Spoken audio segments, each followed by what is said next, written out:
Assalamualaikum warahmatullahi wabarakatuh.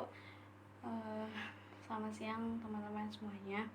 Saya Trinustiara dari kelas S4C. Di sini saya akan mempresentasikan tentang layanan konsultasi.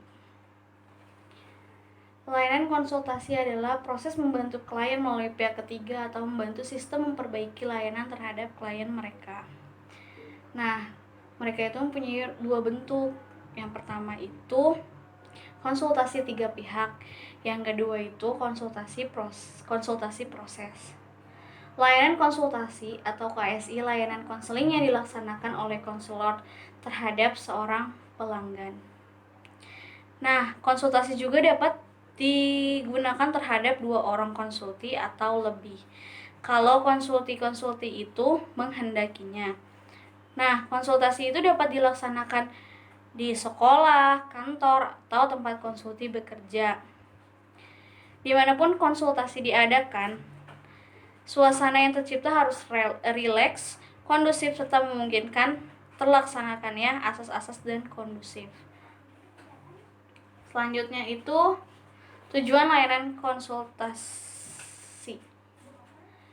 Yang pertama, dia mempunyai dua, tujuan umum dan tujuan khusus. Tujuan umumnya itu agar konsultasi dengan kemampuannya sendiri dapat menangani kondisi dan atau alat permasalahan yang dialami oleh pihak ketiga. Itu tujuan umumnya. Tujuan khususnya itu proses pemberian bantuan dan tindakan konsultasi terhadap pihak ketiga pada sisi yang kedua bermaksud mengentaskan masalah yang dialami pihak ketiga. Nah, selanjutnya itu ada proses pelayanan konsultasi melibatkan 3 personel. Yang pertama itu konselor, yang kedua itu konsulti, yang ketiga pihak ketiga. Konselor adalah tenaga ahli yang memiliki kewenangan melakukan pelayanan konseling. Kalau konsulti itu adalah individu yang meminta bantuan kepada konselor agar dirinya mampu menangani kondisi atau permasalahan pihak ketiga yang menjadi tanggung jawabnya. Kalau pihak ketiga itu individu yang kondisinya dan atau permasalahannya dipersoalkan oleh konsulti. Pihak ketiga yang dilibatkan dalam konsulti harus terkait langsung dengan konsulti yang mengalami permasalahan yang dimaksud. Nah, contohnya itu kayak guru, siswa, dan permasalahannya itu kayak masalah belajar, hubungan guru dan siswa, disiplin siswa. Nah, pihak ketiga yang dilibatkan dalam konsultasi harus terkait langsung dengan konsulti yang mengalami permasalahan yang dimaksudkan tanpa adanya individu ketiga yang spesifik. Nah, yang selanjutnya itu ada asas. Yang pertama itu ada etika dasar konseling. 3 etika dasar konseling yaitu kerahasiaan, kesukarelaan, keputusan diambil oleh klien sendiri. Ketiga etika ini terkait langsung dengan asas-asas konseling. Nah, yang selanjutnya itu ada kemandirian. Kemandirian ya. Apa yang dilakukan oleh konsultan dalam layanan KSI terdapat keputusan yang diambil oleh konsulti. Sama dengan yang dilakukan oleh konselor dalam layanan konseling perorangan. Dimaksudkan agar konsulti atau klien benar-benar mandiri dengan keputusannya itu. Nah, konsulti atau klien diharapkan mencapai tahap-tahap kemandirian. Yang pertama itu memahami dan menerima diri sendiri secara positif dan dinamis. Jadi konsulti itu mengharapkan kalau dia tuh dapat memahami dan menerima dirinya sendiri. Yang kedua itu memahami dan menerima lingkungan secara objektif. Melalui analisis dan diskusi yang terselenggara dalam proses konsultasi atau konseling, tahap diskusi yang terselip dalam proses konsultasi tahap ini dapat dicapai. Yang pertama, yang kedua itu memahami dan menerima lingkungan secara objektif, positif, dan dinamis. Jadi dia mampu menerima yang ada di lingkungannya dengan melihat gitu kan. Jadi dia terima dan paham lingkungan dia tuh kayak gimana gitu. Terus yang ketiga itu mengambil keputusan secara positif dan tepat. Dia agar dia bisa mampu mengambil, oh ini loh yang harus saya ambil gitu, keputusan ini loh yang harus saya ambil dengan positif dan tepat. Lalu mengarahkan diri sesuai dengan keputusan yang diambil. Nah, 5 itu mewujudkan dirinya sendiri. Tahap ini merupakan tahap lanjut manakala konsulti atau klien telah benar-benar mampu berdiri sendiri tanpa bantuan pihak lain mengatasi permasalahannya yang dihadapi, memenuhi kebutuhan yang dikehendaki, maupun mengembangkan dirinya ke arah yang lebih baik. Nah, selanjutnya itu ada asas-asas lain. Asas lain itu asas kegiatan, kedinamisan, kekinian, keterpaduan, kenormatifan, keahlian, alih tangan, dan Tuturi Handayani. Nah, selanjutnya itu ada pendekatan strategi dan teknik. Yang pertama itu ada pendekatan. Perbedaan pokok antara layanan konseling perorangan dan layanan konsultasi adalah bahwa pada konseling perorangan, penanganan masalah klien langsung dilakukan oleh konselor. Sedangkan pada konsultasi penanganan masalah pihak ketiga, yang perlu dikembangkan pada diri konsulti melalui konsultasi adalah WPKNS. WPKNS itu adalah wawasan, pengetahuan, keterampilan, nilai, dan sikap. Nah, jadi wawasan konsultif perlu memiliki wawasan secara umum tentang pihak ketiga ini gitu. Yang kedua itu pengetahuan. Konsultif perlu memiliki pengetahuan yang cukup memadai tentang hal-hal yang spesifik berkenaan dengan kaitannya antara dirinya dengan pihak ketiga. Lalu keterampilan.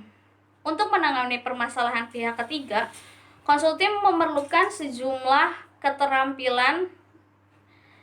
Keterampilan ini secara spesifik disesuaikan dengan permasalahan yang dialami oleh pihak ketiga. Yaitu selanjutnya nilai. Nilai yang perlu dikembangkan pada konsulti meliputi nilai-nilai kemanusiaan, nilai-nilai sosial dan moral. Nah, bagaimana konsulti ini melihat pihak ketiga ini dan menilai dari segi kemanusiaan. Selanjutnya ada sikap. Nah, sikap bagaimana konsultif menyikapi diri pihak ketiga dan permasalahannya. Sikap positif dan dinamis perlu dikembangkan melalui konsultasi. Selanjutnya ada warna konseling perorangan dalam layanan konsultasi. Lalu selanjutnya ada teknik. Nah, dia itu punya dua teknik. Yang pertama teknik umum dan teknik khusus. Teknik umum menerima klien atau konsultasi, mengatur posisi duduk, mengadakan penstrukturan. Nah, itu teknik umumnya. Pertama, cara dia menerima klien seperti apa, mengatur posisi duduk yang seharusnya seperti apa, dan mengadakan penstrukturan dari mulai menerima klien gitu, mengatur posisi itu mengadakan penstrukturan. Yang kedua itu teknik khususnya, yaitu dengan cara perumusan tujuan, pengembangan tingkah laku itu sendiri, penangguhan hasrat, pemberian nasihat, penyusunan kontrak, dan jika perlu alih tangan khusus. Nah, yang keempat itu penguasaan teknik oleh konsulti.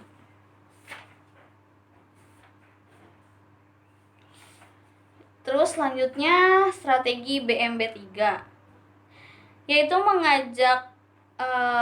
konselor mengajak konsulti untuk berpikir. Jadi konselor itu harus berpikir, merasa, bersikap, bertindak, dan bertanggung jawab. Jadi dia ikut merasakan apa sih yang dirasakan oleh konsulti ini gitu. Terus yang keenam itu waktu dan tempat. Waktu dan tempat pelaksanaan layanan KSI sangat tergantung pada kesepakatan antara konselor dan konsulti sendiri. Jadi mereka yang misalkan janjian dan mereka dua-duanya menyepakati. Nah, selanjutnya itu keterkaitan. Yang pertama itu keterkaitan jenis layanan. Layanan KSI tidak hanya dapat diwarnai oleh konseling perorangan, melainkan dapat diawali dengan atau bahkan bergeser menjadi konseling perorangan. Pelaksanaan konsultasi dapat berlangsung 1 kali atau lebih di antara 2 atau lebih pelaksanaan konsultasi. Apalagi dalam konsultasi berkelanjutan dapat dilaksanakan kegiatan pendukung seperti aplikasi instrumen, terus kunjungan rumah atau bahkan konseling perorangan terhadap konsulti.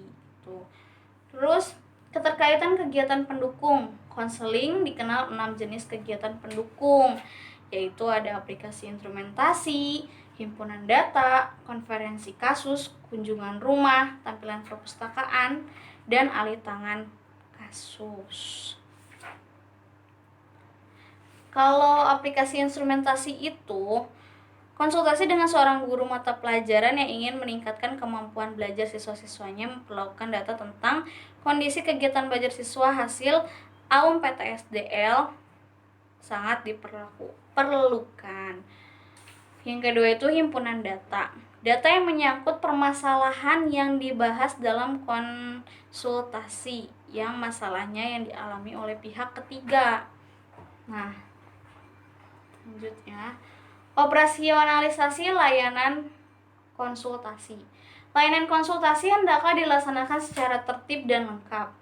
Langkah-langkah tersebut adalah perencanaan dan perorganisasian, pelaksanaan, penilaian. Nah, penilaian itu ada LAISEK, LAIJAPAN, dan LAIJAPANG. LAISEK itu adalah penilaian segera, LAIJAPAN adalah penilaian jangka pendek, LAIJAPANG adalah penilaian jangka panjang. Yang keempat itu adalah tindak lanjut dan laporan. Nah, perencanaan dan perorganisasian.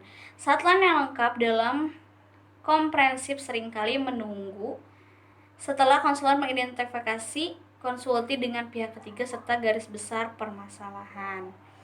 Sesudah kedua hal itu dilakukan, konselor mengatur pertemuan mulai menetapkan fasilitas layanan dan menyiapkan kelengkapan administrasinya. Selanjutnya, pelaksanaan. Kegiatan utama layanan konsultasi ialah menerima konsultasi, menyelenggarakan penstrukturan konsultasi, dan membahas masalah yang dibawa konsultasi berkenaan dengan pihak ketiga. Kegiatan utama berikutnya adalah mendorong dan melatih konsultasi untuk mampu menangani masalah yang dialami oleh pihak ketiga dan memanfaatkan sumber-sumber yang ada melalui strategi BMB 3. Konselor membina komitmen konsulti untuk mengenai masalah pihak ketiga dengan pendekatan dan cara-cara konseling. Nah, selanjutnya ada penilaian. LAISEK itu penilaian segera. Fokus LAISEK dalam layanan konsultasi terpusat pada kondisi diri konsulti berkenaan dengan kelima ranah AKURS di atas. LAISEK ini menilai perolehan konsultasi yang didapat dari proses konsultasi. Yang kedua itu ada LAIJAPAN. Bagaimana konsultasi melaksanakan hasil konsultasi, terutama respon antara dampak awal dan tindakan konsultasi terhadap pihak ketiga, sudah dapat menjadi bagian dari sasaran LAIJAPAN. Untuk ini, konsultasi perlu terlebih dahulu dilatih oleh konselor untuk dapat melaksanakan LAISEK terhadap perolehan pihak ketiga. Nah, selanjutnya itu adalah LAIJAPANG, penilaian jangka panjang. Perubahan yang terjadi dari pihak ketiga khususnya berkenaan dengan permasalahan yang sejak awalnya dibawa oleh konsultasi dalam berkonsultasi dengan konsultan. Seperti Laijapen, konsultasi juga perlu dilatih oleh konsultan untuk dapat melakukan konsultasi juga perlu dilatih oleh konsultan untuk dapat melakukan Laijapen terhadap pihak ketiga. Selanjutnya, tindak lanjut laporan. Hasil akan sangat berguna untuk mempertimbangkannya upaya tindakan lanjut berkenaan dengan penanganan permasalahan pihak ketiga. Lebih jauh, hasil seluruh penilaian itu akan menjadi bahan analisis dan diskusi pada kesempatan konsultasi berikutnya berkelanjutan. Jadi, tindak lanjut dan laporan itu nanti dianalisis dan apakah konsultasi itu berikutnya berkelanjutan atau tidak. Nah, jadi kesimpulannya adalah layanan konsultasi adalah layanan konseling oleh konselor sebagai konsultan kepada konsulti dengan tujuan memperoleh wawasan dan pemahaman. Tujuan layanan konsultasi adalah konsulti dengan kemampuannya dapat menangani kondisi atau permasalahan yang dialami pihak ketiga serta bermaksud mengentaskan masalah yang dialami pihak ketiga. Sekian presentasi dari saya, kurang lebihnya mohon dimaafkan. Assalamualaikum warahmatullahi wabarakatuh.